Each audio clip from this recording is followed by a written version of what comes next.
प्रस्तुत है भभूति मिश्र जी की सन 1954 में प्रकाशित लघु कथा बची खुची संपत्ति। अनंत सौंदर्य और अखंड रूप माधुरी लेकर भी तुम भीख मांगने चली हो सुंदरी।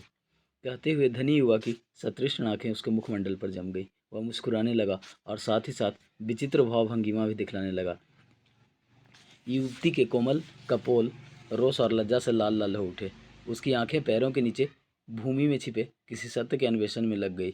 युवक ने पूछा, भीख मांगने में क्या मिलेगा? पैसा, 2 पैसा या 4 पैसे? इतना ही ना? क्या तुम इतने से ही अपने पति को टीवी से मुक्त कर लोगी?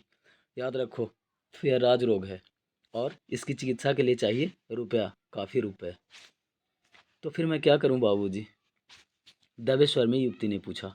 युवक ने व्यंग भरे स्वर में कहा, और क्या करोगी? मुझी से पूछती हो?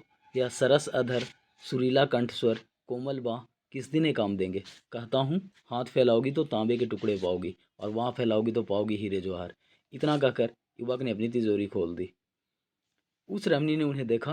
आंखें उनके झिलमिल प्रकाश में न ठहर सकीं। वह चुप रह गई। उसका सारा शरीर पीला पड़ गया। उसे ऐसा लग रहा था मानो उसके ये शब्द सदा से अपरिचित हों। कुछ देर तक वह इसी प्रकार स्तब्ध भीत सी खड़ी रह गई। अंत में अपने बिखरे साहस को समेटकर उसने उत्तर दिया, बाबूजी, इसी हिंदुस्तान में आने के लिए अपनी सारी संपत्ति तो पाकिस्तान में गंवा आई हूँ। क्या हिंदुस्तान पहुंचकर भी अपनी बची खुची संपत्ति को गंवा दूँ? नहीं बाबू, यह नहीं होने का। माफ़ कीजिएगा, यह बहुत बड़ा देश है। एक एक पैसा तो मिल ही जाएगा, यही बहुत है। कहती हुई नारी बहुत शीघ्रता से बाहर निकल गई। बहुत बहुत धन्यवाद।